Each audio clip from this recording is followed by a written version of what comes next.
Berkatalah Sulaiman Nabi atau Luqman. Nyo ragu yang pegang. Yang pegang Sulaiman, yang pegang Luqman pun.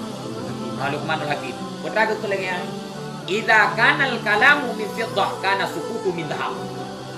Apabila adalah berbicara itu bagaikan perak, adalah diam bagaikan. Munya pegang haba tam selani lagi perak, iamnya tam selani lagi. Tohaya perak. Ayam punya pegang haba yang hana penting, nyo bagaikan perak. Iam daripada sesuatu yang hana penting, nyo bagaikan emas. Pegang haba tak penting, bagaikan perak. Iam ba'ata hana penting, bagaikan mau tafsir kita.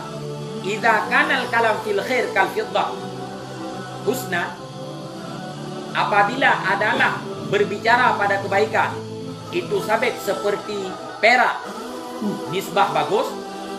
Munya pegang haba tentang kebaikan lagak lagi perak, adalah diam daripada keburukan itu sabit seperti emas pada kebagusan.